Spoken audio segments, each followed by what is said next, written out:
আমাদেরকে বলা হলো ইলেকশন বানচাল করার উদ্দেশ্য তাদের। এখন তো নির্বাচন হলো, তাহলে শহীদ ওসমান হাদী ভাই হত্যাকাণ্ডের বিচারের যে উদ্যোগ, এটা সরকার যারা গঠন করেছে এই পর্যন্ত আমরা কারো মাধ্যমে দেখি নাই। আমাদের একজন বড় ভাই, আমার খুব কাছের বড় ভাই, যিনি স্বরাষ্ট্র মন্ত্রণালয়ের দায়িত্ব পেয়েছেন, আমরা বলি যে আমরা মাঠে বেশি আর আন্দোলন করতে পারবো না, আমাদের অনেক শক্তি ক্ষয় হয়েছে। আপনিও আমাদের আন্দোলনগুলো দেখেছেন। সালাউদ্দিন ভাই যা যা করেছেন, এখন ভুলের কাজটা দিতে শুরু করেন। প্লিজ আপনি শহীদ ওসমান হাদী ভাইয়ের হত্যাকাণ্ডের যে বিচার আছে এটা দ্রুত উদ্যোগ নিন। এবং আমরা যখন মাঠে গিয়েছিলাম আপনারা অনেক কথাই বলেছেন।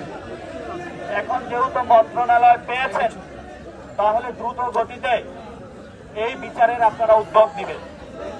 সাথে সাথে ঢাকা ৮-এর যিনি সংসদ সদস্য হয়েছেন, ওনার থেকেও আমরা এই বিষয়ে বক্তব্য চাই যে শহীদ ওসমান হাদী ভাইয়ের হত্যাকাণ্ডের বিচারের বিষয়ে উনি কি করবেন, এটা আমরা সুস্পষ্ট উদ্যোগ চাই। এবং আপনারা জানেন যে সামনে রমজানের পরেই ঈদ আসতেছে।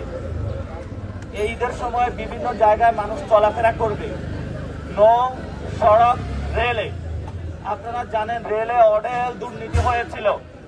বর্তমানে যে মন্ত্রী এসেছে, সে এই দুর্নীতি চাঁদাবাজকে নতুন নাম দিয়েছে সমঝোতা। তো তার মাধ্যমে যে আমাদের রেলের উন্নয়ন হবে, সড়কের উন্নয়ন হবে, নৌ রুটের উন্নয়ন হবে, এটা আমরা আশা দেখি না।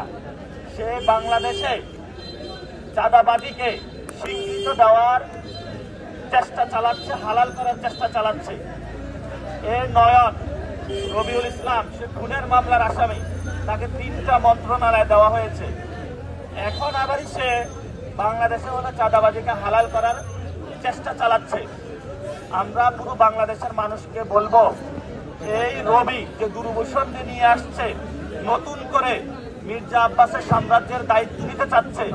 মির্জা আব্বাসের সাম্রাজ্যকে যেভাবে আমরা খান খান করেছি, এই রবিউল ইসলামের নয়নের যে চাঁদাবাজি, সন্ত্রাস, খুনের সন্ত্রাসের যে রাজত্ব আছে, এটাও কিন্তু আমরা খান খান করে দেবো ইনশাআল্লাহ।